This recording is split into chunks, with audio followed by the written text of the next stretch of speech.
இன்றைக்கு பல பேர் உயில் எழுதி வைக்கிறாங்கல்ல. இந்த உயில்னா என்ன? அதாவது ஒரு நபர் தனக்கு பின்னாடி தன்னுடைய சொத்துக்கள் யாருக்கு போய் சேரணும்னு நினைக்கிறாரோ அந்த நினைப்பை சட்டப்படி உறுதிப்படுத்துறது தான் உயில். சரி, உயிலை யாரு எழுதலாம்? 18 வயசு பூர்த்தியான யாரும் உயில் மூலமா சொத்துக்களை விநியோகிக்கலாம். கண் பார்வை இல்லாதவங்க, காது கேளாதவங்க, வாய் பேச முடியாதவங்க, இவங்கெல்லாம் கூட உயில் எழுதி வைக்கலாம். புத்தி சுவாதீனம் இல்லாதவங்க கூட சில சமயம் புத்தி தெளிவா இருந்தா உயில் எழுதலாமா.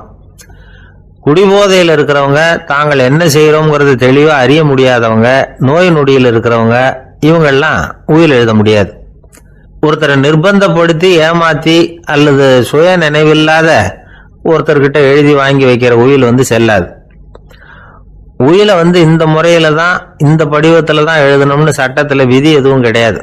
இதுக்கு முத்திரை கட்டணமும் கிடையாது. உயிலை வெற்று காகிதத்துல எழுதலாம். அச்சு அடிக்கணும், டைப் அடிக்கணுங்கிற அவசியம் கூட இல்லை. கையாலேயே கூட எழுதலாம். எழுதி இருக்கிறது புரியணும், அவ்வளவுதான்.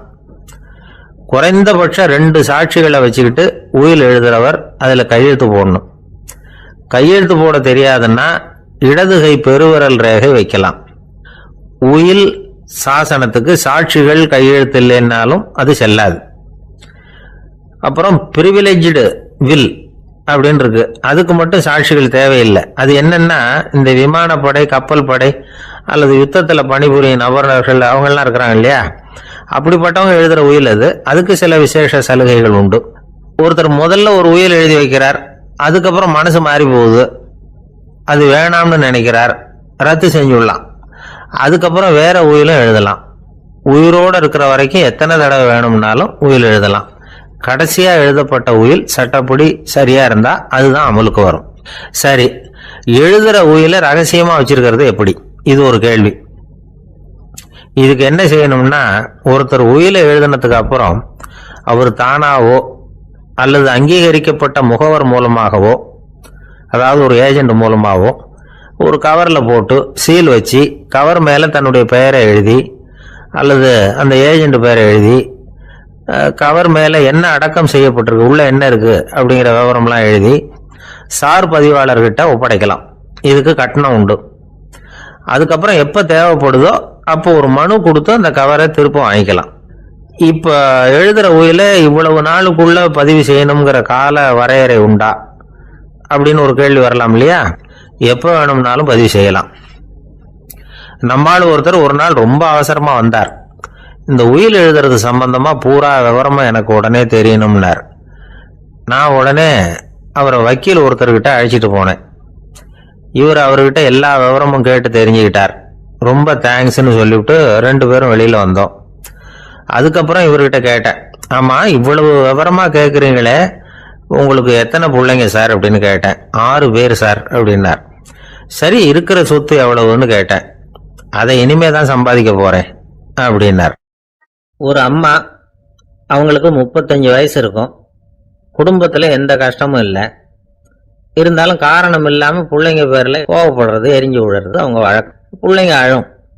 உடனே அவங்க மனசும் சங்கடப்படும். இன்னொரு அம்மா, நல்ல வேலையில இருக்கிறவங்க, வாரத்துக்கு ஒரு தடவையாவது தலைவலி வந்துடும். இவங்களுக்கெல்லாம் உடம்புல எந்த கோளாறும் இல்லை, மனசு மட்டும் சரியா இருக்காது. தூக்க மாத்திரை கையில வச்சிருப்பாங்க. 30-35 வயசுடைய பெண்களுக்கு சர்வசாதாரணமா காணப்படுகிற மனக்கோளாறு இது. இதுக்கு பேர் மனவாட்டம், டிப்ரெஷன், மனமடிவு அப்படின்னு சொல்லலாம். இந்த நோய்க்கு அறிகுறி என்ன தெரியுமா? மனசுல வருத்தமான உணர்வு இருக்கும். அடிக்கடி அழலாம் போல தோணும். முன்னால எல்லாம் எந்தெந்த செயல்ல ஆர்வம் இருந்ததோ அதெல்லாம் குறைஞ்சிரும், அல்லது சுத்தமாவே ஆர்வம் இல்லாம போயிடும். சில பெண்கள் இளம் வயசுல பக்கத்துல இருக்கிறவங்க கிட்ட கலகலப்பா பேசுவாங்க, வீட்டை அலங்கரிக்கிறதுல ஆர்வம் இருக்கும்.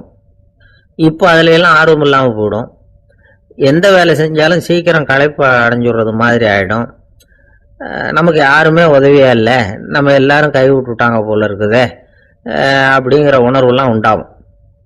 தன்னைத்தானே குறை சொல்லிக்குவாங்க. நாம தப்பு பண்ணிவிட்டோம் போல இருக்குதே அப்படின்னு தோணும்.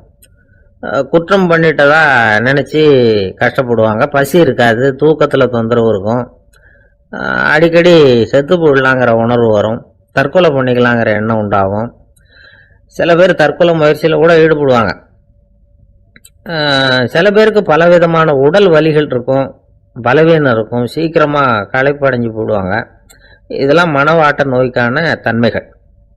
இந்த மனவாட்டம் அதாவது டிப்ரெஷனை வந்து 2 வகையாக பிரிக்கலாமா.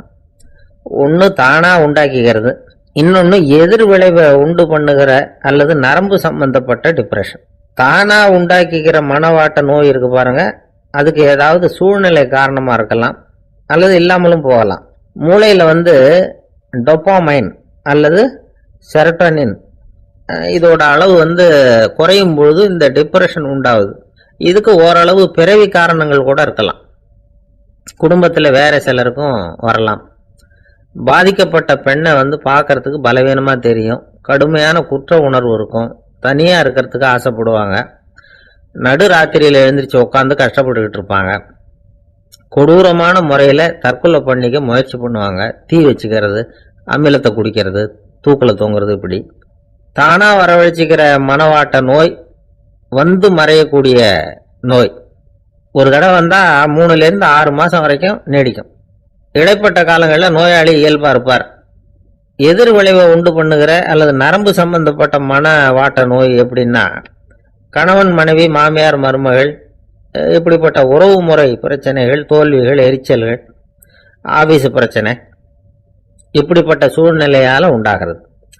எல்லாத்துக்கும் மருந்து இருக்கு, மார்க்கம் இருக்குது, கவலைப்பட வேண்டியதில்லை, தைரியமாக இருக்கணும். உளவியல் மருத்துவம் இதுக்கு ரொம்ப உபயோகமாக இருக்கும். சில பெண்களை பாருங்க, அவங்க எதுக்கும் அலட்டிக்கிறது இல்லை. ஒரு அம்மா அப்படிதான் தன்னுடைய கணவனை அழைச்சிக்கிட்டு ஒரு மனநோய் மருத்துவர்கிட்ட வந்தாங்க. டாக்டர், எங்க வீட்டுக்காரர் திடீர்னு ஒரு மாதிரி ஆயிட்டார், வித்தியாசமா நடந்துகிறார்.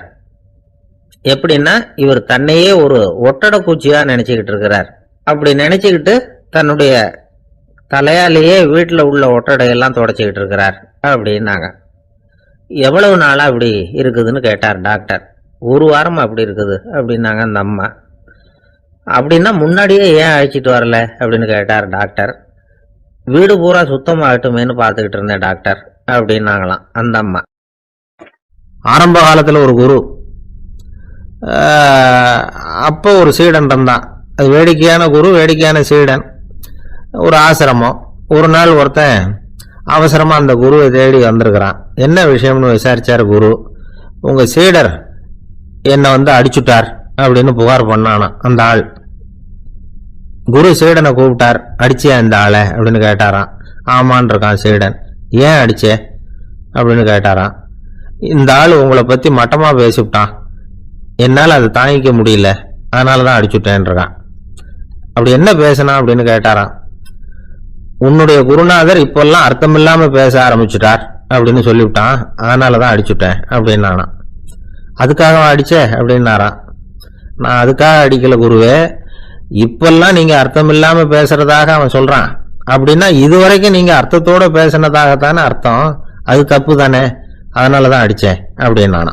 ஒரு பெரியவர் உட்கார்ந்து இருக்கிறார், அவரை சுத்தி அவருடைய தோழர்கள் உட்கார்ந்து இருக்கிறாங்க. ஏதோ ஒரு முக்கியமான செய்தியை அவர் வந்து அவங்களுக்கு சொல்லிட்டு இருக்கிறார். அவங்களும் ஆர்வமா கேட்டுக்கிட்டு இருக்கிறாங்க. இந்த சமயத்துல யாரோ ஒரு ஆள் வேகமா அங்க வர்றார். வர்ற வேகத்திலேயே எனக்கு ஏதாவது உதவி செய்யுங்க அப்படின்னு கேட்டுக்கிட்டே வர்றார். கேட்கறது உதவி, ஆனா குரல் வந்து மிரட்டுறது மாதிரி இருக்கு, அதட்டி கேட்கறது மாதிரி இருக்கு. இதை கேட்டது அந்த பெரியவர் ஆத்திரப்படலை, ஆனா அவரை சுத்தி இருந்தவங்க ஆத்திரப்பட்டாங்க. இதை பெரியவர் கவனிச்சார். கொஞ்சம் அமைதியா இருங்கன்னார். வந்தவரை கூப்பிட்டார். அவருக்கு சில பொருள்களை கொடுத்தார். என்னங்க இப்போ உங்களுக்கு மகிழ்ச்சி தானே அப்படின்னார். அப்படின்னு அலட்சியமா அவர் சொல்றார். நான் உங்களை நல்ல முறையில் நடத்தினேன்னா அப்படின்னு கேட்குறாரு அவர் மறுபடியும். அதெல்லாம் ஒன்றும் இல்லை அப்படின்னு சொல்லி அவர் சொல்லிட்டு இருக்கிறாரு. குரல்ல வந்து கடுமை குறையில. சுற்றி இருந்தவங்களால இதை பொறுத்துக்க முடியல. கோபத்தோடு அவரை நோக்கி நெருங்க ஆரம்பிச்சாங்க. பெரியவர் அவங்களையெல்லாம் தடுத்து நிறுத்தினார். வந்தவரை வாங்க என்னோட அப்படின்னு சொல்லி அழைச்சிட்டு போனார். வீட்டுக்கு போனார். அங்க போனதும் இன்னும் சில பொருள்களை எடுத்து அவர்கிட்ட கொடுத்தார். இப்ப திருப்தி தானே, நான் உங்ககிட்ட நல்ல முறையில நடந்துகிட்டேனா அப்படின்னார். அவர் முகம் இப்பதான் கொஞ்சம் மலர்ந்தது. ரொம்ப நன்றி, இறைவன் வந்து உங்க குடும்பத்துக்கு எல்லா நன்மைகளையும் செய்வான் அப்படின்னு சொன்னார். இதே வார்த்தைகளை என்னுடைய தோழர்கள்கிட்டே வந்து சொல்லிட்டீங்கன்னா அவங்க கோபம் தணிஞ்சிரும், வர முடியுமான்னார். கண்டிப்பா வர்றேன், அப்படின்னாரு. மறுநாள் காலையில் அந்த இடத்துக்கு வந்தார். அதே மாதிரி சொல்லிவிட்டு அவர் போயிட்டார். தோழர்கள்லாம் ரொம்ப வியப்போடு பெரியவரை பார்த்தாங்க. அந்த பெரியவர் தான் நபிகள் நாயகம். அவர் சொன்னார், ஒருத்தன் ரொம்ப ஆசையா ஒரு ஒட்டகத்தை வளர்த்துக்கிட்டு வந்தான். ஒரு நாள் அந்த ஒட்டகம் வந்து கயத்தை அறுத்துக்கிட்டு ஓடி போயிட்டுது. அக்கம் பக்கத்தில் இருக்கிறவங்க எல்லாம் அந்த ஒட்டகத்தை பிடிக்கிறதுக்கு முயற்சி பண்ணாங்க. அதை துரத்திட்டு ஓடினாங்க. ஒட்டகம் வந்து தாறுமாறா ஓட ஆரம்பிச்சுது. இந்த சமயத்தில் ஒட்டகத்தை வளர்த்தவன் அங்கே ஓடி வந்தான். நீங்கள் அதை ஒன்றும் செய்ய வேணாம், விட்டுருங்க. அதோட சுபாவம் எனக்கு நல்லா தெரியும். அதை சுலபமாக என்னோட வழிக்கு கொண்டுட்டு வந்துட முடியும். நான் பார்த்துக்கிறேன், விட்டுருங்க அப்படின்னா. எல்லாரும் விலகி போயிட்டாங்க. இவன் என்ன செஞ்சான் தெரியுமா? கொஞ்சம் புல்லை கையில் எடுத்துக்கிட்டு அந்த ஒட்டகத்தை நெருங்கினான். அவ்வளவுதான். அது ஓடி வந்து இவன் காலடியில் உட்காந்துக்கிட்டது. செல்லமாக அதை அப்படியே தடவி கொடுத்தான். முதுகில் ஏறி உட்காந்துக்கிட்டான். அது பாட்டுக்கு சாதுவாக நடந்து போகுது. இந்த கதையை நபிகள் நாயகம் தம்முடைய தோழர்களுக்கு சொல்றார். ஒட்டகத்தை மட்டும் இல்லை, சில மனிதர்களையும் கூட சில விதத்தில் அணுகிதான் அவர்களை வந்து சீர்திருத்த வேண்டியிருக்குது அப்படிங்கிறத அவங்களுக்கு உணர்த்தினார். இது ஒரு அழகான உளவியல் அணுகுமுறை. சில குடும்ப தலைவர்கள் கூட இந்த ஒட்டகம் மாதிரி நடந்துகிறது உண்டு. அப்புறம் அடங்கி போறதும் உண்டு. ஒரு குடும்ப தலைவர் காலையில் எழுந்திரிச்சதுலேருந்து சத்தம் போட்டு கத்திக்கிட்டு இருப்பார். பக்கத்தில் இருந்தவங்கெல்லாம் ஓடி போய் சமாதானம் பண்ணி பார்த்தாங்க. அவர் ஓயறது மாதிரி தெரியல. கடைசியில் அவர் மனைவி வந்தாங்க. நீங்கள் எல்லாம் விலகி போயிடுங்க, அவர் சுபாவம் எனக்கு தெரியும், நான் பார்த்துக்கிறேன் அப்படின்னாங்க. சரின்னு எல்லாரும் போயிட்டாங்க. சாயந்தரமா வந்து பார்க்குறாங்க, அவர் சத்தம் இல்லாமல் ஒரு மூலையில் உட்காந்துருக்கிறார். ரொம்ப சாதுவா. ஆச்சரியமா இருந்தது. என்னம்மா பண்ணீங்கன்னு கேட்டாங்க. அது ஒன்றும் இல்லைங்க, ஒரு வேளை சாப்பாட்டை நிறுத்தினேன், பட்னி போட்டேன், அவ்வளவுதான் அப்படின்னாங்க அந்த அம்மா. காலை நேரம், கடற்கரை ஓரம், காலை வீசிக்கிட்டு கையை வீசிக்கிட்டு ஏதோ சண்டைக்கு போகிற சிப்பாய் மாதிரி எல்லாரும் நடந்து போயிட்டு இருக்கிறாங்க. நடைப்பயிற்சி. அதில் நமக்கு தெரிஞ்ச ஒருத்தர் எதிரில் வந்தார் ரொம்ப வேகமாக. என்ன சார் வாக்கிங்க அப்படின்னு கேட்டோம். அவரால் ஆமாம்னு பதில் சொல்ல முடியல. அவ்வளவு கஷ்டம். மூச்சு விடுறதுக்கே வாயை திறந்து மூடிட்டு இருக்கிறார். எங்கே பேசுறது? கொஞ்சம் நின்று நிதானிச்சு மூச்சு விட்டுட்டு அதுக்கப்புறம் சொன்னார் ஆமாம் அப்படின்னு. என்ன சார் இவ்வளவு வேகம்னோ? உங்கள் பேச்சை கேட்டுவிட்டு தான் சார் நடக்க ஆரம்பித்தோம். நீங்கள் தான் அடிக்கடி சொல்லிகிட்டு இருந்தீங்க நடக்கிறது நல்லதுன்னு. அன்னையிலேருந்து ஆரம்பிச்சுட்டேன். ஆனால் ரொம்ப கஷ்டமாக இருக்குது சார். இப்போ பாருங்கள், உங்கள்கிட்ட சுலபமாக பேசக்கூட முடியல, மூச்சு வாங்குது, உடம்பு கூட வலிக்கிறது மாதிரி இருக்குது அப்படின்னு அவர் பாட்டுக்கு பேச ஆரம்பிச்சிட்டார். உங்களை யார் சார் இவ்வளவு வேகமாக நடக்க சொன்னது? வேகத்தை குறைங்க, மெதுவாக நடங்க அப்படின்னோம். நீங்கள் நடக்கிறதுனால என்னென்ன சௌகரியம்னு அன்னைக்கு சொன்னீங்களே தவிர சௌகரியமாக நடக்கிறது எப்படின்னு சொல்லலையே அப்படின்னார் அவர். இன்னமும் லேசாக மூச்சு வாங்கிக்கிட்டே சொன்னால் கூட இவர் சொல்கிறதுல ஒரு நியாயம் இருக்குது. அதனால் இந்த நடைப்பயிற்சி பண்ணுறவங்க கவனிக்க வேண்டிய சில முக்கியமான குறிப்புகள் இருக்குது. அது என்னென்னங்கிறத அவங்க தெரிஞ்சுக்கணும். அது தெரிஞ்சு வச்சுக்கிறது நல்லது. இதெல்லாம் மருத்துவ நிபுணர்கள் சொல்கிற குறிப்புகள். அவங்க என்ன சொல்கிறாங்க தெரியுமா? உங்கள் வயசு 40க்கு மேலேயா? உங்கள் எடை வந்து இருக்க வேண்டியதை விட 10 கிலோ அதிகமாக இருக்குதா? நீங்கள் புகை பிடிக்கிறவரா? இதய நோய், இரத்த நாள நோய், உயர் ரத்த அழுத்தம் இப்படி ஏதாவது உங்களுக்கு உண்டா? அப்படின்னா நீங்கள் உங்கள் இஷ்டத்துக்கு வரிஞ்சு கட்டிக்கிட்டு நடைப்பயிற்சி பண்ண ஆரம்பிச்சிடாதீங்க. முதல்ல ஒரு மருத்துவ பரிசோதனை பண்ணிக்கோங்க, அதுதான் நல்லது அப்படின்னு அவங்க சொல்கிறாங்க. நடக்கிறப்போ, உடற்பயிற்சி செய்கிறப்போ மார்பு பகுதியில் அல்லது வேற எங்கேயாவது தொடர்ந்து வலி இருந்ததுன்னா பயிற்சியை நிறுத்தி விட்டு டாக்டரை போய் பார்க்கணும். நடைப்பயிற்சி பண்ணுறப்போ உங்கள் சக்திக்கு தகுந்த மாதிரி மெதுவாக அதிக கஷ்டம் இல்லாமல் முன்னேறலாம். அங்கே என்ன போட்டியாக வைக்கிறாங்க? முந்திக்கிட்டு போய் என்ன பண்ண போகிறோம்? பரிசா வாங்க போகிறோம். அதனால் நிதானம் அவசியம் அப்படிங்கிறது அவங்க ஆலோசனை. தொந்தரவு கொடுக்காத ஷூ, ட்ரெஸ்ஸு இதுகளை உபயோகப்படுத்துங்க. பாதத்தில் ஆடு தசை இருக்குல்ல, அங்கே ஏதாவது பிரச்சனை இருந்ததுன்னா டாக்டரை பாருங்க. இந்த பாதத்தில் வலி வரும் அந்த இடத்துல. வெயில் காலமாக இருந்தால் தலைக்கு தொப்பி வச்சுக்கோங்க. பனியில் நடந்தாலும் அப்படி தான். தலையை பத்திரமா பார்த்துக்குங்க. நம்மக்கிட்ட ஏதோ கொஞ்சம் உருப்படியாக தெரியறது அதுதானே. உடற்பயிற்சிக்கு முன்னாடி பின்னாடி பயிற்சி செய்கிறப்போ நிறைய தண்ணி குடிக்கலாமா. முதல் 1 மாதத்துக்கு கொஞ்சம் தளர்த்தியாக சாவகாசமாக நடக்கலாம். மணிக்கு 3 அல்லது 4 கிலோமீட்டர் வேகம்னு வச்சுங்களேன். அதுக்கப்புறம் வேகத்தை அதிகப்படுத்தலாம். மணிக்கு 6 அல்லது 8 கிலோமீட்டர் அளவுக்கு நடக்கலாம். நல்லா கையை வீசிக்கிட்டு நடக்கணும். மூச்சு விடுற எண்ணிக்கை அதிகரிக்கணும். இது மாதிரி ஒரு 30 நிமிஷம் நடக்கலாம். தனியாக நடந்து போகிறதுக்கு உங்களுக்கு என்னமோ மாதிரி இருக்குதா, கூட யாரையாவது சேர்த்துக்குங்க, ஒரு குரூப்பாக சேர்ந்து போகலாம்.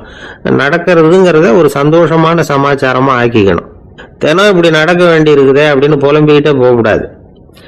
சில பேர் நடக்கிறப்போ கடந்த காலத்தை ஆசை போட்டுக்கிட்டே போவாங்க, சில பேர் வருங்காலத்தை ஆசை போட்டுக்கிட்டே போவாங்க, சில பேர் முக்கியமான திட்டம்லாம் இப்படி நடக்கிறப்ப தான் தீர்மானம் பண்ணுவாங்க.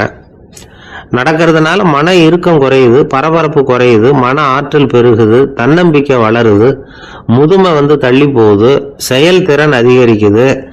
இதை தவிர உடம்புக்கும் பல விதமான சௌகரியங்கள் ஏற்படுது. அதனால இதுவரைக்கும் நடக்க ஆரம்பிக்காதவங்க இனிமே இந்த குறிப்புகளை கவனத்தில் வச்சுக்கிட்டு நடக்க ஆரம்பிச்சுடலாம். சார்லஸ் லேம்ப் அப்படின்னு ஆங்கில இலக்கிய மேதை ஒருத்தர், அவர் ஒரு தரம் உடம்பு சரியில்லைன்னு டாக்டர் கிட்ட போனாராம். டாக்டர் அவரை பார்த்துட்டு, நீங்கள் தினமும் காலையில் வெறும் வயத்தில் நடக்கணும் அப்படின்னாராம். வெறும் வயத்தில் நடக்கிறதுக்கு நான் தயார், ஆனால் வயிறு கிடைக்கணுமே சார், யார் வயத்து மேலே நடக்கிறது டாக்டர் அப்படின்னு கேட்டாராம் இவர். ஒரு குரு, இளம் சீடர்கள் எதிரில் உட்காந்துருக்கிறாங்க. குரு பாடம் நடத்திக்கிட்டு இருக்கிறார். சீடர்களுக்கு ஒரு ஆசை, அதாவது ஒரு முக்கியமான மந்திரத்தை நம்ம குருநாதர்கிட்ட இருந்து கத்துக்கணும் அப்படிங்கிறது அவங்க ஆசை. அது என்ன மந்திரம்னா, இறந்தவரை உயிர்ப்பிக்கக்கூடிய புனித மந்திரம், அதாவது செத்தவங்களுக்கு மீண்டும் உயிர் உண்டாக்குகிற மந்திரம். குருவே, தயவு பண்ணி அந்த மந்திரத்தை எங்களுக்கு உபதேசிக்கணும் அப்படின்னு கேட்டாங்க. அது ரொம்ப ஆபத்தானது, அது என்னத்துக்கு உங்களுக்கு வேண்டாமேன்னாராம் குரு. எங்களுடைய நம்பிக்கை உறுதிப்படுறதுக்காகத்தான் கேட்குறோம், வேற ஒன்றும் இல்லை அப்படின்னாங்களாம் சீடர்கள். பக்குவப்படாத அறிவுங்கிறது ரொம்ப ஆபத்தானது அப்படின்னாராம் குரு. இது சீடர்களுக்கு புரியல.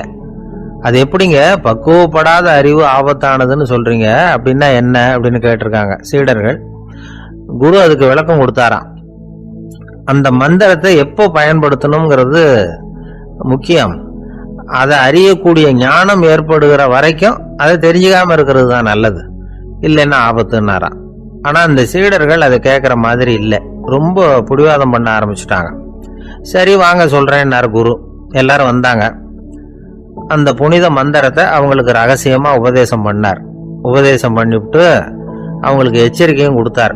இந்த மந்திரத்தை நல்லா ஆராய்ச்சி பார்த்ததுக்கு அப்புறம் தான் உச்சரிக்கணும், அவசரப்பட்டு எதுவும் செஞ்சிடக்கூடாது அப்படின்னு ஒரு தடவைக்கு பல தடவை எச்சரிக்கை கொடுத்தார். சரின்னு சொல்லிவிட்டு அவங்க எல்லாம் மந்திரத்தை கத்துக்கிட்டு எழுந்திரிச்சு போயிட்டாங்க.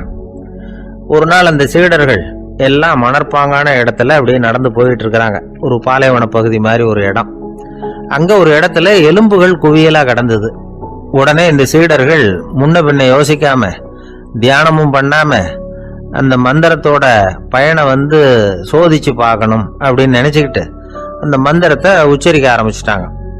அவ்வளவுதான். உடனே என்னாச்சு தெரியுமா, அந்த எலும்புகள் எல்லாம் ஓநாய்களா மாறி அவங்கள துரத்த ஆரம்பிச்சுட்டுது. சீடர்கள் எல்லாம் தலைதெறிக்க ஓட ஆரம்பிச்சுட்டாங்க.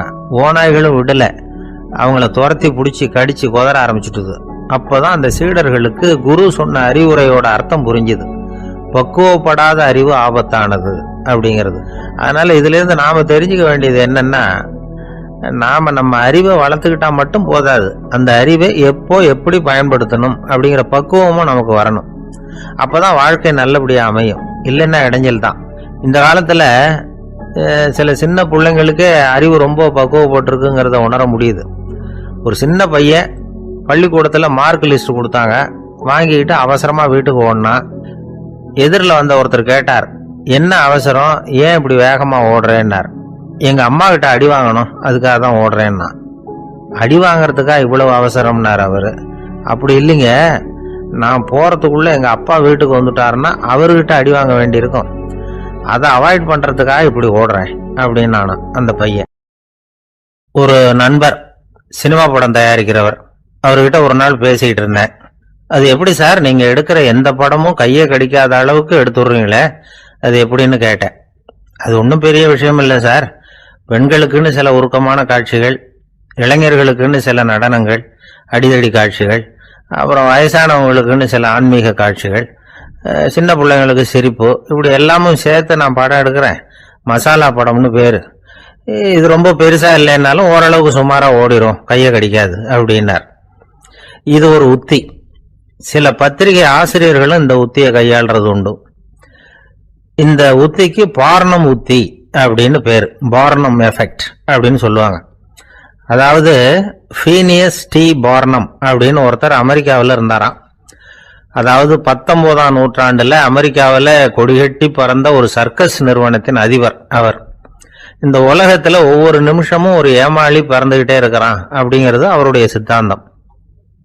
ஒவ்வொருத்தரையும் திருப்திப்படுத்துற அளவுக்கு அம்சங்களை கொஞ்சம் கொஞ்சமா கலந்து கேளிக்கை நிகழ்ச்சிகளை நடத்தினதுதான் அவருடைய மகத்தான வெற்றிக்கு காரணம்.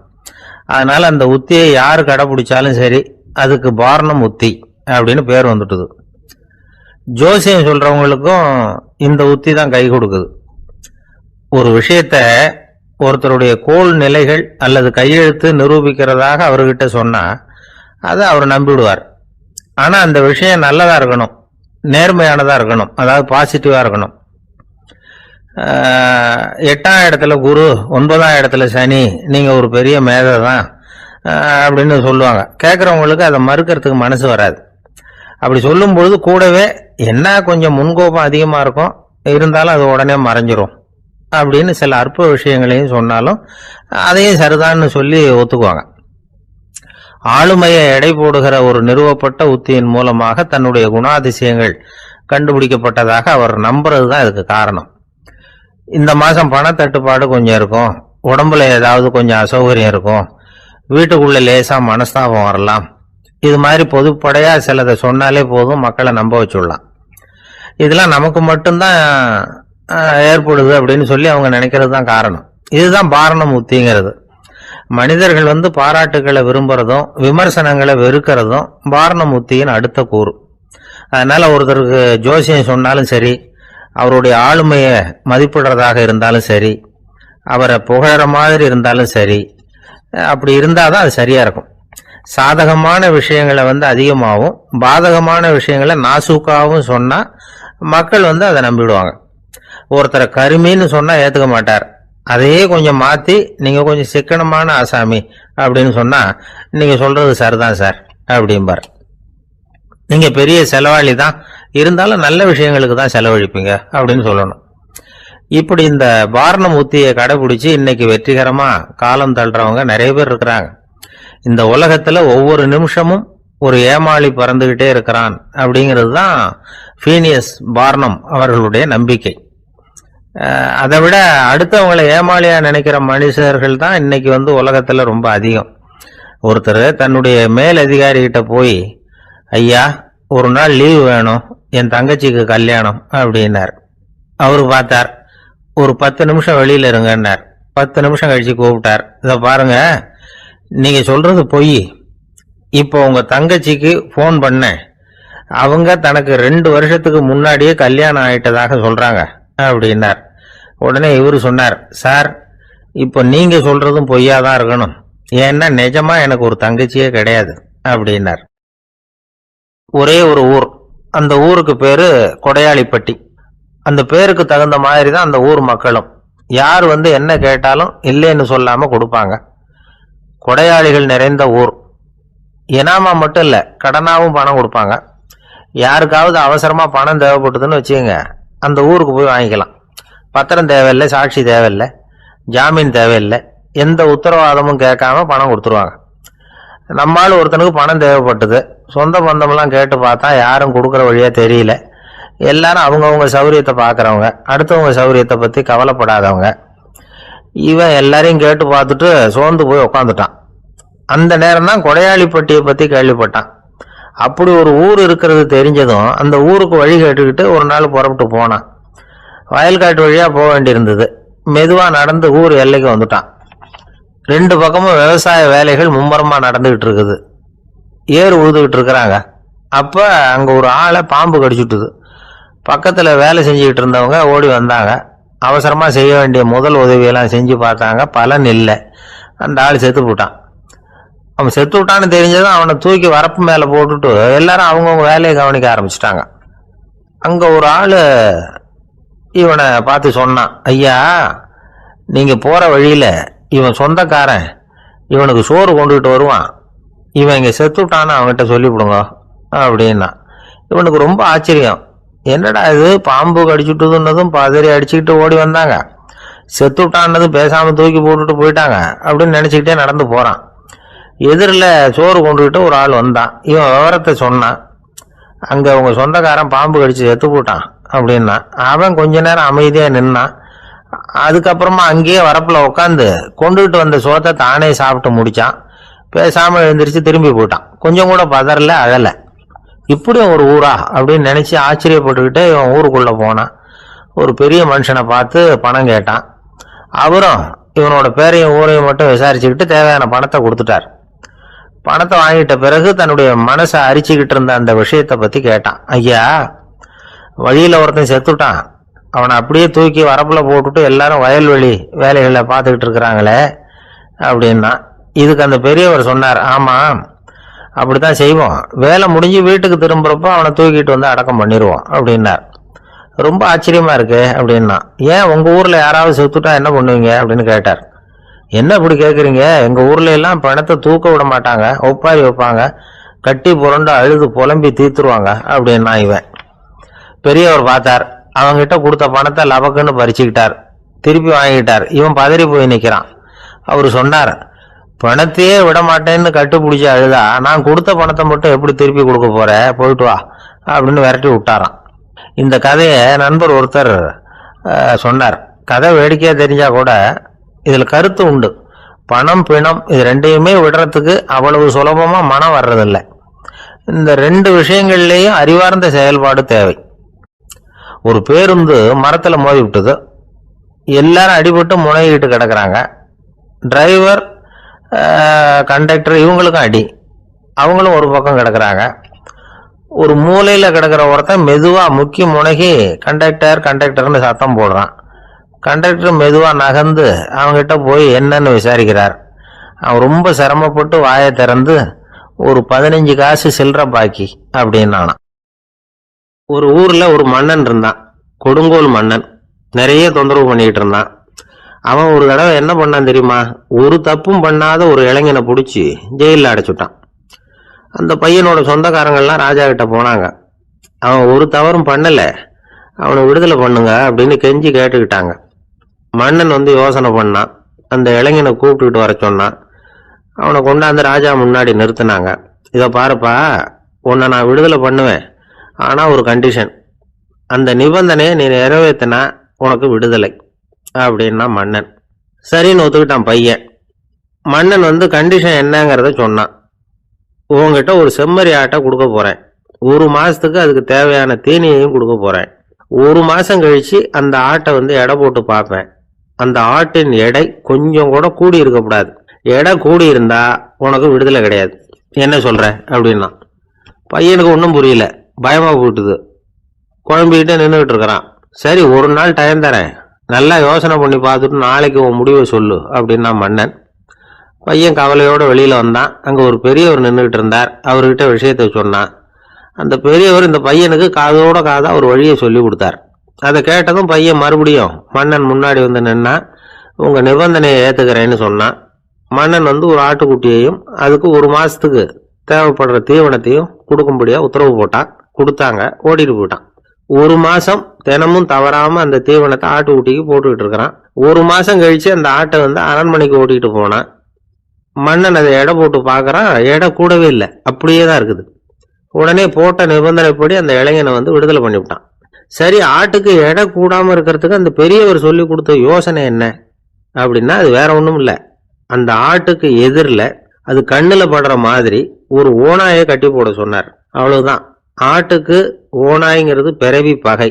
ஓநாயை பார்த்தா ஆடு நடுங்க ஆரம்பிச்சிரும், அவ்வளவு பயம்.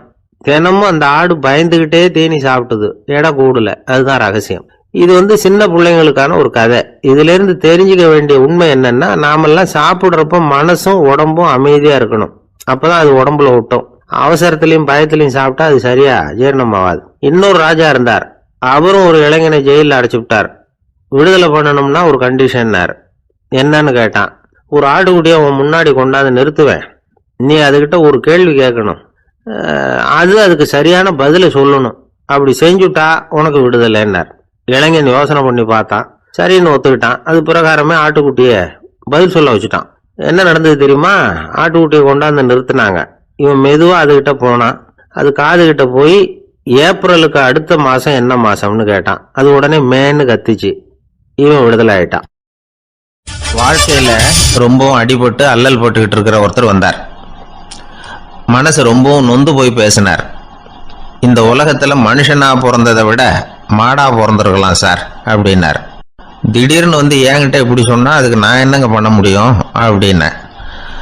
உங்ககிட்ட வரணும்னு தோணுச்சு, அதனால வந்தேன் அப்படின்னார். சரிங்க, இப்படி ஒரு யோசனை வந்ததுக்கு என்ன காரணம் அப்படின்னு சொல்லி அவர்கிட்ட கேட்டேன். அதுக்கு அவர் சொன்னார், என் பையனுக்கு வேலை தேடுறேன் கிடைக்கல, பொண்ணுக்கு மாப்பிள்ளை தேடுறேன் கிடைக்கல, வீடு கட்டுறதுக்கு கடன் கேட்குறேன் கிடைக்கல. மாடா பிறந்திருந்தா இது மாதிரி கவலையெல்லாம் கிடையாதுல்ல, பேசாம வைக்கோலை தின்னுக்கிட்டு அசை போட்டுக்கிட்டே கடந்து விடலாமே அப்படின்னாரு அலட்சியமா. அதுக்கப்புறம் தான் அவர் சொன்ன கருத்தை நானும் கொஞ்சம் அசை போட ஆரம்பிச்சேன் மனசுக்குள்ள. இப்போ இயற்கையை பொறுத்த வரைக்கும் அது நாம எல்லாரும் மகிழ்ச்சியா வாழணும் அப்படின்னு தான் விரும்புது. விலங்குகள், பறவைகள், தாவரங்கள், அப்புறம் மற்ற உயிரினங்கள் எல்லாமும் நல்லபடியா இருக்கணும் அப்படிங்கிறது தான் இயற்கையோட விருப்பம். அதுல ஒன்றும் சந்தேகம் இல்லை. இயற்கையோட அமைப்பை கொஞ்சம் கவனிச்சு பார்த்தா அதை நாம நல்லா புரிஞ்சுக்கலாம். இருந்தாலும் இந்த ஆள் சொன்னதை கேட்ட பிறகுதான் ஒரு முக்கியமான வேறுபாடு புரிஞ்சுது. அதாவது இந்த உலகத்துல உள்ள முக்கியமான பிரச்சனைகள் 6. அந்த 6 பிரச்சனைகளும் ஆடு மாடுகளுக்கு கிடையாது, மரம் செடி கொடிகளுக்கு கிடையாது. ஆனா மனுஷன் அந்த 6 பிரச்சனைகளையும் சந்திக்க வேண்டியிருக்கு. சரி, அந்த 6 பிரச்சனைகள் என்னென்ன தெரியுமா?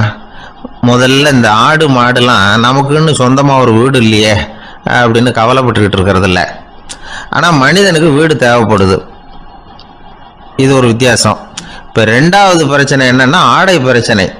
ஒரு கோழியோ சேவலோ நாம போட்டுக்கிறதுக்கு ஒரு சட்டை இல்லையே அப்படின்னு கவலைப்படுறது இல்லை. ஆனா மனுஷனுக்கு அந்த கவலை உண்டு. சரி, இப்போ 3வது என்னன்னு பார்த்தா கல்வி பிரச்சனை. ஒரு பசுமாடு கவலையோட நின்றுகிட்டு இருக்கு அப்படின்னு வச்சுக்குவோம். நீங்க அதுகிட்ட போய் ஏன் பசுமாடை கவலையோட நின்றுகிட்டு இருக்கிற அப்படின்னு கேட்குறீங்க. என் கண்ணுக்குட்டிக்கு எல்கேஜியில் இடம் கிடைக்கல, டொனேஷன் கொடுக்கறதுக்கு கையில் பணமும் கிடையாது, சிபாரிசுக்கு யாரை பிடிக்கிறதுன்னு தெரியல, இப்படியா சொல்லிகிட்டு இருக்கோம். அதுக்கு அந்த கவலையெல்லாம் கிடையாது. ஆனால் மனிதனுக்கு அந்த கவலை உண்டு. 4வது என்னன்னு பார்த்தீங்கன்னா வேலை வாய்ப்பு பிரச்சனை. வேலை கிடைக்கலையே அப்படின்னு வேப்ப மரம் கவலைப்படுறதில்ல, ஆனால் மனுஷன் கவலைப்படுறான். 5வது என்னன்னு பார்த்தா கல்யாண பிரச்சனை. எருமை மாடு பசுமாடு எல்லாம் பொண்ணுக்கு மாப்பிள்ளை தேடிட்டாலே இது பேப்பரில் மணமகன் தேவை அப்படின்னு விளம்பரமாக கொடுக்குது, அதெல்லாம் கிடையாது. 6வது என்னன்னு பார்த்தீங்கன்னா பணம் சம்பந்தமான பிரச்சனை. ஆடு மாடுலாம் பணத்தை சேமிக்கணும்னோ ஏதாவது நிதி நிறுவனத்தில் முதலீடு பண்ணணும்னோ நினச்சிக்கிட்டு இருக்கிறதில்ல. பணத்தை எப்படி காப்பாற்றுறது அப்படிங்கிற கவலையும் அதுகளுக்கு கிடையாது. குதிரை வந்து குளம்போடு பிறக்குது, அதனால் அது காடு மேடெல்லாம் கவலை இல்லாமல் தெரியலாம். ஆடு வந்து உடம்புல ரோமத்தோடு பிறக்குது, அதனால் அது குளிரை பற்றி கவலைப்பட வேண்டிய அவசியம் இல்லை. ஆனால் மனுஷனை பார்த்தீங்கன்னா அவன் தான் ஒன்றுமில்லாமல் பிறக்கிறான். ஏன் இந்த பாகுபாடு அப்படின்னு கேட்டால் இதை பற்றி கொஞ்சம் சிந்திச்சு பார்க்கணும். அதாவது இந்த சந்தேகத்தை ஒரு பெரியவர்கிட்டையும் கேட்டேன். அவர் சொன்னார் இதுக்கு பதில். அவர் இதே கேள்வியை இயற்கை கிட்ட கேட்டாராம். இயற்கை பதில் சொல்லிச்சான். வேற யாருக்கும் கொடுக்காத ஒரு வலுவான கருவியை, ஒரு பவர்ஃபுல் வெப்பன் மனுஷனுக்கு கொடுத்துருக்கிறேன்னு, அந்த கருவியை உபயோகப்படுத்தி அந்த 6 பிரச்சனையை மட்டும் இல்லை 6 கோடி பிரச்சனைகள் இருந்தாலும் அதையெல்லாம் சமாளிக்கலாம். அது கருவி என்ன தெரியுமா? அதுதான் 6வது அறிவு. அதை உபயோகப்படுத்தினா காலுக்கு செருப்பு தயார் பண்ணிக்கலாம், குளிருக்கு போர்வை தயார் பண்ணிக்கலாம், என்ன வேணும்னாலும் செய்யலாம் அப்படின்னு இயற்கை பதில் சொல்லிச்சான். அதனால நாம செய்ய வேண்டியது என்னன்னா இயற்கையை முதல்ல சரியா புரிஞ்சுக்கணும். இயற்கையின் படைப்பையே நாம வந்து சரியா புரிஞ்சுக்கிறது இல்லையா, அதுதான் வேதனை. இந்த கதையை கேளுங்க. இப்ப நகரத்திலிருந்து ஒரு ஆளு கிராமத்துக்கு வந்தான். அங்க ஒரு சிறுவன் மாடு மேய்ச்சிக்கிட்டு இருந்தான். நகரத்து ஆள் சொன்ன, எவ்வளவு அழகான பசு, அது சரி இதுக்கெல்லாம் ஏன் கொம்பு இல்லைன்னா. இதுக்கு அந்த பையன் பதில் சொன்னான், பசுமாட்டுக்கு கொம்பு இல்லாததுக்கு பல காரணங்கள் உண்டு. கண்ணுக்குட்டியா இருந்தா கொம்பு இருக்காது, பசு வளர்ந்து பெருசானதுக்கு அப்புறம் தான் கொம்பு முளைக்கும், இது ஒரு காரணம். சில சமயம் வளர்ற கொம்பு எடுத்து விடுறது உண்டு, அது ஒரு காரணம். ஆனா இதுக்கு ஏன் கொம்பு இல்லைன்னு கேக்குறீங்க, அதுக்கு என்ன காரணம்னா இது பசு இல்லை குதிரை அப்படின்னானா. ஒருத்தர் ரொம்பவும் மகிழ்ச்சியா வந்துகிட்டு இருந்தார். என்ன விஷயம்னு விசாரிச்சேன். நான் தோத்து போயிட்டேன் அதுதான் மனசுக்கு மகிழ்ச்சியாக இருக்குது அப்படின்னார். எனக்கு இது ரொம்ப ஆச்சரியமாக போச்சு. இந்த உலகத்தில் தோற்று போகிறவங்க யாரும் மகிழ்ச்சியாக இருக்கிறது இல்லை. அப்படி இருக்கிறப்ப இவர் இப்படி சொல்கிறாரே, எங்கே தோற்று போனீங்கன்னு கேட்டேன். அதுக்கப்புறம் தான் அவர் விவரமாக சொன்னார். என்னோட 5 வயசு குழந்தையோட நான் விளையாடிக்கிட்டு இருந்தேன். அந்த விளையாட்டில் என் குழந்தை ஜெயிச்சு விட்டுது, நான் தோற்று போயிட்டேன் அப்படின்னார் ரொம்ப உற்சாகமாக. நான் யோசித்து பார்த்தேன். அதாவது நாம் சின்ன குழந்தையா இருக்கிறப்போ எந்த விளையாட்டில் கலந்துக்கிட்டாலும் அதில் நாம தான் ஜெயிக்கணும்னு ஒரு வெறி நமக்குள்ளே இருக்கும். நம்மளை எதிர்த்து விளையாடுறவர் நல்லவரா கெட்டவரா, பெரியவரா சின்னவரா அப்படிங்கிறதெல்லாம் முக்கியம் கிடையாது. அவர் தோற்று போகணும், நாம் ஜெயிக்கணும், அதுதான் முக்கியம். எதிரியை சந்தோஷப்படுத்த விளையாடுகிற கலை அப்போ நமக்கு தெரியறதில்ல. வாழ்க்கையில் ஒரு பக்குவம் வந்ததுக்கு அப்புறம் வெற்றி பெறணுங்கிற மன அழுத்தம் போயிடுது. போட்டியில் ஜெயிக்கணுங்கிறத விட குழந்தைய சந்தோஷப்படுத்தணுங்கிறது முக்கியமாக போச்சு. ஜெயிக்கணுங்கிற வெறி ஓடி போட்டுது. ஒரு குழந்தையா இருந்தப்போ நம்ம வளர்ச்சிக்கு உதவிய வெறி பெரியவனானதுக்கு பிறகு நமக்கு எதிரியா மாறுது. அதை சரியான சமயத்தில் நாம் புரிஞ்சுக்கிட்டோம்னா போதும், நாம் பொழைச்சிக்கலாம். ஒவ்வொரு மனுஷனுமே வாழ்க்கையோட அடுத்த கட்ட வளர்ச்சியில் அடி எடுத்து வைக்கிற நேரத்தில் தன்கிட்ட இருந்து ஏதோ ஒரு குணத்தை அல்லது தன் கூட இருந்த ஏதோ ஒரு உறவை நாம் இழக்கத்தான் வேண்டியிருக்குது. ஒரு கட்டம் வரைக்கும் உதவியாக இருந்த குணம் அடுத்த கட்டத்துக்கு தடையாக கூட மாறிடலாம். இந்த பரிமாண மாற்றத்துக்கு உள்ளாகிற ஒவ்வொருத்தரும் பிரத்யட்சமாக இதை உணர்றாங்க. ஆனால் பல பேர் எப்படின்னா பழசை திறந்துவிட்டு புதிய கொள்கைகளை உருவாக்கிக்கிறதுக்கு இஷ்டம் இல்லாமல் இருந்துடுறாங்க, அல்லது அப்படி செய்ய முடியாமல் தவிக்கிறாங்க. இதையெல்லாம் மீறி அந்த பழசை திறந்துட்டா அதை இழந்ததால் உண்டாகிற மன அழுத்தம் சில காலத்துக்கு வருத்திக்கிட்டு தான் இருக்கும், வேற வழி இல்லை. ஆரோக்கியமான ஒரு முன்னேற்றத்துக்காக அந்த மன அழுத்தத்தை தாங்கிக்கத்தான் வேணும் அப்படிங்கிறாரு அந்த உலக புகழ்பெற்ற மேதை ஒருத்தர், இந்த ஸ்காட் பெக் அப்படிங்கிறவர். பிறந்த நாள் முதல் இதுதான் சரி அப்படின்னு கற்பிக்கப்பட்டு வந்த ஒவ்வொரு தத்துவத்தையும் தங்களுடைய வளர்ச்சிக்கு தகுந்த மாதிரி மாற்றி அர்த்தப்படுத்தி கொள்ள முடியாமல் வாழ்க்கை சூழல்ல அப்படியே அரைப்பட்டு தூளாகிறவர்கள் தான் ரொம்ப தவிக்கிறாங்களாம். இதுதான் அவருடைய கருத்து. பெரும்பாலும் மனிதர்களுடைய நடுத்தர வயசுல, அதாவது 30 தாண்டுகிற சமயத்துல தான் இந்த தவிப்பு உண்டாகுதான். இதை தான் மேற்கத்திய நாடுகளில் அடிக்கடி மிட் லைஃப் கிரைசிஸ் அப்படின்னு சொல்றாங்க. அப்பப்போ பழசையெல்லாம் தொலைச்சி விட்டு புதுசாக பிறக்கிறதுக்கு கற்றுக்கணும். ஒவ்வொரு நிமிஷத்தையும் அந்த நிமிஷத்துக்கு ஏற்ற சித்தாந்தம் கொண்டவர்களாக சந்திப்போம் அப்படிங்கிறார் அந்த உளவியல் நிபுணர். இப்படி பழகிக்கிட்டா வாழ்க்கை இன்பமயம், இல்லைன்னா தவிப்பு மயம்தான். பழசை தொலைக்க முடியாதவர்களில் எத்தனையோ பேர் உண்டு, எத்தனையோ ரகம் உண்டு. அதில் வேடிக்கையான நண்பர்களும் உண்டு. ஒருத்தர் நண்பர் வீட்டுக்கு போனார். அவர் ஏதோ இனிப்பு பலகாரம் கொடுத்து சாப்பிட சொல்லியிருக்கிறாங்க அவங்க வீட்டில். இவர் சாப்பிட்டு பார்த்துட்டு சொன்னாராம், சார் 6 மாதத்துக்கு முன்னாடி ஒரு தடவை இங்கே வந்தேன், அப்போது ஒரு இனிப்பு பலகாரம் கொடுத்தீங்க, அது இதை விட நல்லா இருந்தது சார் அப்படின்னாராம். அப்போ செஞ்ச அதே இனிப்பு பலகாரம் தான் சார் இதுவும் அப்படின்னாராம் அவர். 3ஆம் பாடல் வைணவர்கள் வாழ்த்தாகச் சொல்லுகின்ற வளமான பாடல். ஓங்கி உலகளந்த உத்தமன் பேர் பாடி நாங்கள் நம் பாவைக்கு சாற்றி நீராடினால் தீங்கின்றி நாடெல்லாம் திங்கள் மும்மாறி பெய்து ஓங்கு பெருஞ்சன்னல் ஊடு கயல் உகள பூங்குவளை போதில் பொறிவண்டு கண்படுப்ப தேங்காதே புக்கிருந்து சீர்த்த முலை பற்றி வாங்க குடம் நிறைக்கும் வள்ளல் பெரும் பசுக்கள் நீங்காத செல்வம் நிறைந்தேலோர் எம்பாவாய். மாவலி இடத்தில் வாமனனாய் 3 அடி மண் கேட்டு போன திருவிக்கிரமனாக உயர்ந்த அந்த அவதாரத்தை முதலில் பேசுகிறார்கள்.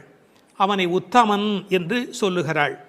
அவரது திருநாமங்களை பாடி பரவி இந்த பாவை நோன்பு நோற்று நீராடினால் நாடெல்லாம் மாதம் 3 மழை பெய்யும், நெற்பயிர்கள் ஓங்கி வளரும். விளைந்த அந்த சென்னற் பயிர்களின் ஊடே கிடக்கும் நீரில் கயல் மீன்கள் துள்ளி விளையாடும். பூத்துள்ள குவளை மலர்களிலே அழகிய வண்டுகள் உறங்கி மகிழும். நீர்வளத்தால் நிலவளம், அதாவது வள்ளல் தன்மையுடைய பெரும் பசும் கூட்டங்கள் எங்கும் நிறைந்திருக்கும். மடிகனத்த காரணத்தால் தொட்ட மாத்திரத்தில் குடம் குடமாக அந்த பசுக்கள் கொடுக்கின்ற வள்ளல் பெரும் பசுக்கள். இத்தகைய செல்வச் செழிப்பு என்றும் நீங்காது நிலைத்திருக்கும் என்று வாழ்த்துகிறாள் இந்த 3வது பாடலிலே. ஓங்கி உலகளந்த உத்தமன். குள்ளமாக வந்தவன், ஆனால் ஓங்கி உலகத்தை அளந்த திருவிக்கிரமனாக மேலே உயர்ந்தவர். இதில் நாம் சிந்திக்க வேண்டிய பகுதி ஒன்று இருக்கிறது. இந்த உலகத்தில் வாழ்கிற மனிதர்கள் 3 வகை: அதமன், மத்தியமன், உத்தமன். தன்னலம் மட்டுமே கொண்டு வாழுகிற மிக கீழானவர்கள் அதமன். தானுண்டு தன் குடும்பம் உண்டு என்கிற ஒரு எளிய வட்டத்துக்குள் வாழ்கிறவன் மத்தியமன். பிறருக்காக வாழ்பவன், அவசியமென்றால் பிறருக்காக தாழ்பவன் எவனோ அவனே உத்தமன். அப்படி இந்த உலகத்தில் பிறருக்காக தாங்கி தாழ்ந்து சென்ற இடம் என்பதால் அவர் தாழவில்லை. கை நீட்டி யாசக மகாபலியிடத்தில் கேட்டாலும் அவர் தாழவில்லை, ஓங்கினார் என்ற பொருள் வரும்படியாக ஓங்கி உலகளந்த உத்தமன் என்று எழுதுகிறார். அவருடைய திருவடி இந்த உலகம் முழுவதும் பட்டதாம், உயிர்குலம் முழுவதும் பட்டதாம். ஏன்? இதற்கு உரையாசிரியர்கள் ஒரு அழகான வார்த்தை சொல்வார்கள். உறங்குகிற போது மாதா பிரஜையை அணைத்தபடி படுத்திருப்பாள் ஸ்பரிச சுகத்திற்காக. ஒரு அம்மா குழந்தைய பக்கத்தில் வைத்துக்கொண்டு படுக்கிற போது அப்படியே அந்த குழந்தை மேலே கை வைத்து கொண்டு படுத்திருப்பாள். என்ன சுகம்! அந்த குழந்தையும் நிம்மதியாக தூங்கும், அந்த தாயும் நிம்மதியாக சந்தோஷப்படுவாள். அப்படி தாய் குழந்தையை அணைப்பது போல இந்த உயிர்களை அணைப்பதற்காக பெருமான் தன் திருவடியை இந்த பூமியிலே வைத்தானாம். ஓங்கி உலகளந்த உத்தமன் என்கிறாள். நாமத்தின் பெருமையினை பேர் பாடி என்கிறாள். அதை பின்னொரு இடத்திலே நாம் விளக்கமாக பார்க்கலாம். நாங்கள் நம் பாவைக்கு சாற்றி நீர் ஆடினால், அவனுடைய புகழை சொல்லி நாங்கள் பாடிக்கொண்டு நீராடினால் என்ன நடக்கிறது? ஒரு விஷயம். கடவுளை அடைவதற்கு யாகம் செய்ய வேண்டும், தவம் செய்ய வேண்டும், மந்திரம் செய்ய வேண்டும் என்று 100கணக்கான நிபந்தனைகளை எல்லாம் உலகத்தில் சொல்கிறார்கள். எங்கள் ஆண்டாள் அன்னையோ மிக எளிமையான வழி சொல்லுகிறாள். பேசாமல் நீங்கள் அவனுடைய பெயரை சொல்லிக்கொண்டு குளியுங்கள். நாங்கள் நம் பாவைக்கு சாற்றி நீராடினால். குளிப்பதை போன்று எளிமையானது கடவுளை அடைவது என்கிற ஒரு அற்புதமான பொருளை சொல்கிறாள். சடங்குகளுக்குள் சிக்கிக்கொண்டு சங்கடப்படாதீர்கள். நீங்கள் அவனை பாடும் பக்தி ஒன்றே போதுமானது, அவனது நாமத்தை சொல்லுகிற நாம சங்கீர்த்தனமே உங்களுக்கு போதுமானது என்ற பொருளிலே it is so simple. Involvement, பக்தர்களின் பங்கேற்பு இருக்கும்படியாக நாங்கள் நம் பாவைக்கு சாற்றி நீராடினால் மழை பெய்யும். எப்படி பெய்யும்? தீங்கின்றி நாடெல்லாம் திங்கள் மும்மாறி. இப்போதெல்லாம் வானிலை அறிக்கை சொல்லுகிறவர்கள் இந்த மாவட்டத்தில் பெய்யும், அந்த மாவட்டத்தில் கனமழை பெய்யும், இந்த மாவட்டத்தில் தூறல் போடும், இந்த மாவட்டத்தில் பெய்யாமலேயே போகும் என்று விட்டு விட்டு விட்டு விட்டு மழை பெய்வதை பற்றி பிட்டு பிட்டு பிட்டு பிட்டு வைத்துக் கொண்டிருப்பார்கள். ஆனால் எங்கள் ஆண்டாள் அப்படி அல்ல. தீங்கின்றி நாடெல்லாம் திங்கள் மும்மாறி பெய்யும். ஒரு இடத்துல கூட பஞ்சம் இருக்கக்கூடாது. எல்லா பக்கமும் மழை கொட்டு கொட்டு கொட்டு என்று கொட்டி, ஆனால் தீங்கு இருக்கக்கூடாது. வரக்கேடும் வெள்ளக்கேடுமாய் என்பார்கள். பெய்மழை வேண்டும், பேய்மழை வேண்டாம். அளவாக பெய்ய வேண்டும், வாழ வைக்கக்கூடிய அளவிலே பெய்ய வேண்டும். மாதம் மும்மாறி, திங்கள் மும்மாறி பெய்து என்கிறார். 9 நாள் வெயிலும் 1 நாள் மழையுமாய் என்று உரை எழுதுவார்கள். மண்ணினுடைய வயிறு உள்வாங்கக்கூடிய வகையில் வெயில் காய வேண்டும், பிறகு ஒரு மழை பெய்ய வேண்டும், வெயில் காய வேண்டும், பிறகு ஒரு மழை பெய்ய வேண்டும். அப்படி பெய்யக்கூடிய மழைதான் தீங்கின்றி உலகத்தை வாழ வைக்கும். மும்மாறி என்றார்களே, யாருக்காக மும்மாழி? வேதம் போதிய வேதியர்க்கு ஒரு மழை, நீதி மன்னர் நெறியினர்க்கு ஒரு மழை, மாதர் கற்புடை மங்கையர்க்கு ஒரு மழை என்று 3 மழை பெய்யும். மழை என்றால் சாதாரணமானதா? மழைதான் மண்ணின் தாய்ப்பால். அடுத்தது, அந்த மழையின் காரணமாக நெல் விளைகிறது. ஓங்கு பெருஞ்சென்னல். ஒவ்வொரு நெல்லும் கதிரும் ஒரு ஆள் உயரத்துக்கு மேலே போயிருக்கிறது. பழைய காலத்து விவசாயம் தெரிந்தவர்களுக்கு தெரியும், மிக உயரமாக பயிர் இருக்கும். இது என்ன செய்தார்கள்? அதையெல்லாம் குட்டை பயிர்களாக மாற்றிக்கொண்டே வந்தார்கள். பயிர் குட்டையாகி கதிர் கனத்து போன கலிகாலம் இந்த காலம். பயிர் குட்டையாகி கதிர் கனத்து போனது. மாட்டை பற்றி மனிதன் எங்கே கவலைப்பட்டான்? ஓங்கி என்று நன்றாக வளர்ந்திருந்தால் மாட்டுக்கு நிறைய வைக்கோல் கிடைக்கும், நிறைய பால் கொடுக்கும்.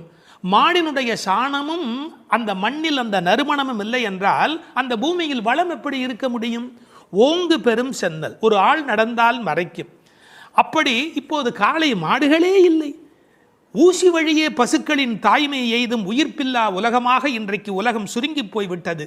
எனவே மாடுகளை பற்றி கூட கவலைப்படக்கூடிய வகையிலே மாடுகள் தானே பெரும் செல்வம். ஓங்கு பெருஞ்சென்னல் என்று எழுதுகிறாள். பிறகு பூங்குவளை போதில் அங்கு வளர்ந்திருக்கிற குவளைப்பூக்கள், அதில் புள்ளிகள் உடைய வண்டு படுத்திருக்கிறது, பொறிவண்டு கண்படுப்பு, அவை தூங்கி கொண்டு இருக்கின்றன. அதாவது ஒரு பூவில் போனாலேயே அவ்வளவு தேன் கிடைத்து விடுவதாலே அவை இன்னொரு பூவுக்கு வண்டு பறந்து பறந்து போகும். வண்டு மாதிரி பூ விட்டு பூ தாவுகிறான் என்பார்கள். இப்போ எப்படி அல்ல, ஒரே பூவிலேயே வேண்டிய அளவு தேன் கிடைத்து விடுவதால் மயங்கி கிடக்கின்றன. வண்டுகள் அப்படி இருக்கின்றன. மாடுகள் எப்படி இருக்கின்றன? தேங்காதே புக்கிருந்து சீர்த்த முலை பற்றி, கொஞ்சம் கூட அதில் பால் நிற்பதில்லை, அது பாட்டுக்கு கொட்டி கொண்டே இருக்கிறது. கரப்பின்றி கறக்கும். தமிழிலே கரப்பு என்று இடையினரை பயன்படுத்தினால் வஞ்சனையாக வைத்துக் கொள்ளுதல். கரப்பு என்றால் வலிந்து அதிலிருந்து பாலை எடுத்தல். கரப்பின்றி கறக்கக்கூடிய பசுக்கள் இவை. ஒழித்து வைத்துக் கொள்வதே இல்லை. தேங்காது புக்கு இருந்து சீர்த்த முகை பற்றி, கனத்த மடி, அப்படி தொட்டால் போதும் அந்த குடத்தை தானே நிறைத்து விடுகின்றன. வாங்க, அது பாத்திரத்தை மாற்றி இன்னொன்று வைக்கணும், அவ்வளவுதான். வாங்க குடம் நிறைக்கும் வள்ளல் பெரும் பசுக்கள். கேட்டு கொடுக்கிறவர்களை வள்ளல் என்று சொல்ல மாட்டார்கள். இளன் என்று எவ்வம் உரையாமை ஈதல், கேட்பதற்கு முன்னாலேயே கொடுப்பதுதான் வள்ளல் தன்மையினுடைய அடையாளம். இந்த பசுக்கள் வஞ்சனையற்றவை, எனவே அவை வள்ளல் பெரும் பசுக்கள். நீங்காத செல்வம் நிறைந்தேலோர் எம்பாவாய். நீங்காத செல்வம் என்றால் என்ன பொருள்? உலகத்தாருக்கு சில செல்வம் தேவை, ஆனால் இறை ஞானம்தான் உண்மையில் நீங்காத செல்வம். இப்போது இப்படி எடுத்துக்கொள்வோம். பரமனடி பாடி துதித்தால் நீங்காத செல்வம் நிறையும். தீங்கின்றி திங்கள் மும்மாறி பெய்யும். ஓங்கு பெருஞ்சன்னல் விளையும். வாங்க குடம் நிறைக்கும் வள்ளல் பெரும் பசுக்கள். பாருங்க எப்படி ஒன்றை ஒன்று சார்ந்ததாக இருக்கிறது. பகுத்தறிவுவாதிக்கும் பக்தனுக்கு என்ன வித்தியாசம்? இந்த புரட்சியை சொன்னதோடு அவன் நிறுத்தி விடுகிறான். என்ன புரட்சி? பசுமை புரட்சி, வெண்மை புரட்சி, பால், மீன் துள்ளுகிறது, நீல புரட்சி. இது மூன்றுமே கிடைத்து விட்டதால் பூமி வளமுடையதாகிறது என்று பகுத்தறிவுவாதி நிறுத்தி விடுகிறான். ஒன்றை மறந்து விடுகிறான். பரமனடி பாடுவதால் தான் இது மூன்றுமே நடந்தது என்பதுதான் பக்தனுடைய பார்வை. இன்டர் டிபெண்டன்ட், ஒன்றை ஒன்று சார்ந்திருக்கிறது. அடுத்தது அதை விட ரொம்ப அற்புதம். இந்த உலகத்தில் செல்வம் மட்டுமே இருந்தால் மனநிறைவு வருமா? வராது. போட்டி, பொறாமை, பகை வரும். சாந்தி சாந்தி சாந்தி என்று நிறைவு செய்வார்கள். அந்த நிறைவு எப்போது வரும்? அது பக்தியின் மூலம், பரமனடி பாடுவதன் மூலம் வரும். எனவே சம்பூர்ணமான நிறைவை தரக்கூடியது எது? நிறைந்து ஏலோர் எம்பாவாய். அந்த நிறைந்து என்பது சம்பூர்ணத்தை குறிப்பது. மழை எப்படி பெய்கிறது? மனிதன் நல்லவனானால் இயற்கை அவனை விட நல்லவனாக மாறிவிடுகிறது. மனிதன் நல்லவனானால் இயற்கை அவனை விட நல்லவனாக மாறிவிடுகிறது. மழை பொழிகிறது, பால் சுரக்கிறது, செல்வம் செழித்தோங்குகிறது என்று வாழ்த்துக்குரிய பாடலாக அமைந்திருக்கிறது இந்த அழகான பாடல்.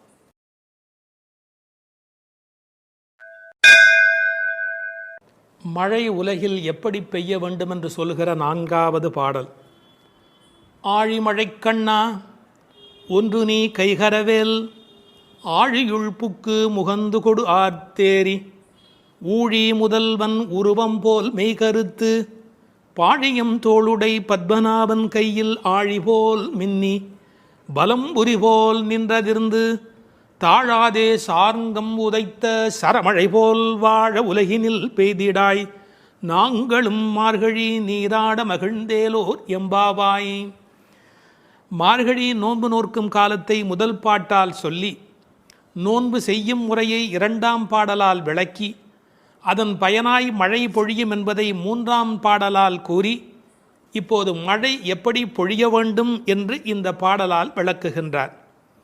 மழை வேண்டும் என்று ஆண்டாள் கூற, மழைக்கடவுள் அம்மா நான் எப்படி பொழிய வேண்டும் என்று கேட்கிறானாம். மழை பொழிய வேண்டிய முறையையும் ஆண்டாள் நியமிக்கிறார். பெரும் மழை பொழிய காரணமான தலைவனே, ஆழி மழைக்கு அண்ணா, உன்னிடம் நாங்கள் கேட்பது இதுதான். கொஞ்சம் கூட கையில் மிச்சம் வைத்து கொள்ளாதே, நன்றாக பெய்துவிடு.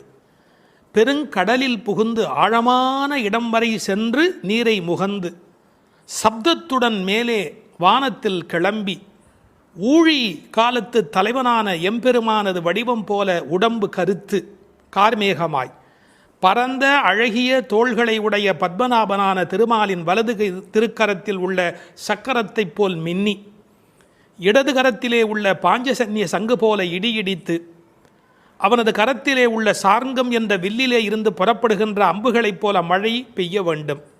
இம்மழை நாங்கள் உலகில் வாழச் செய்வதாய் இருக்க வேண்டும். நாங்கள் மார்கழி நீராட்டத்தில் பங்கு பெறவும் நீர்நிலைகளில் தண்ணீர் நிரம்பி இருக்க வேண்டும் என்ற பொருள் இந்த பாட்டின் திரண்ட பொருள். ஆழி மழைக்கண்ணா ஒன்று நீ கைகரவேல். மழைக்கு அண்ணா என்றும் பிரிப்பார்கள், மழைக்கண்ணா என்றும் அழைப்பார்கள். இந்த குழந்தைகள் வருணனை முதலில் குறிப்பிடுகின்றன. அவர் யார் என்ன என்று பெயர் தெரியாததாலே சின்ன பிள்ளைகள் அண்ணா என்று அழைக்கிற மாதிரி ஆழி மழைக்கு அண்ணா என்று பொதுவாக அழைத்தன. கடலுக்கு எத்தனையோ பெயர் இருந்தாலும் ஆழி ஏனென்றால் ஆழமானது என்று பொருள். முன்னீர், புணரி, வாரி என்று எத்தனையோ பெயர் உண்டு. ஆற்று நீர், ஊற்று நீர், மழைநீர் என்று மூன்றும் தங்கி இருப்பதாலே அது முன்னீர். நதிகள் கடலில் முடிகின்றன என்பது கண்ணுக்கு தெரிந்த உண்மை. நதிகள் கடலில் முடிகின்றன என்பது கண்ணுக்கு தெரிந்த உண்மை. ஆனால் கடலிலிருந்தே ஆரம்பமாகின்றன என்பது நாம் கண்டறிய வேண்டிய உண்மை. இந்த உலகத்தில் எல்லோரும் கண்ணுக்கு தெரிந்த உண்மைகளை பார்க்கிறார்கள், கண்டறிய வேண்டிய உண்மைகளை பற்றி கவலைப்படுவதில்லை. இதில் விஞ்ஞானமும் இருக்கிறது, மெஞ்ஞானமும் இருக்கிறது. மேகம் உறிஞ்சி மழையை கொண்டு வந்து கொட்டுகிறது. எனவே வருணனுக்கு உத்தரவு பிறப்பிக்கிறாள். இந்த மேகம் எப்படி இருக்க வேண்டும் என்று விளக்கம் சொல்லுகிறாள். ஸ்ரீ பிரதிவாதி பயங்கரம் அண்ணங்கராச்சாரிய சுவாமிகளை போன்ற பெரியவர்கள் இங்கு மேகம் என்று குறிப்பது ஆச்சாரிய பெருமக்களை என்று அழகான ஒரு அர்த்தம் கொடுப்பார்கள்.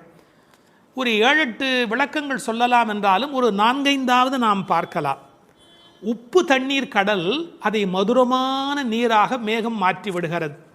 அதுபோல கடினமான விஷயங்களையும் உபதேசிக்கிற ஆச்சாரியர்கள் மதுரமான விஷயங்களாக மாற்றி விடுகிறார்கள். கடல் அங்கங்கே போய் பெய்துவிட முடியாது, தண்ணீர் கொடுக்க முடியாது. அதுபோல் பரமாத்மாவை விட ஆச்சாரியர்கள் அங்கங்கே விஜயம் செய்து மக்களுக்கு இந்த மழை பெய்கிறார்கள். மழை பள்ளத்தை நிரப்புவது போல ஆச்சாரியன் உள்ளத்தை நிரப்புகின்றான். மழை பெய்யாவிடில் நஷ்டம், அதுபோல் ஆச்சாரியன் உபதேசிக்காவிடில் மிகப்பெரிய நஷ்டம். மழை சிப்பியிலே முத்து உண்டாக்கும்.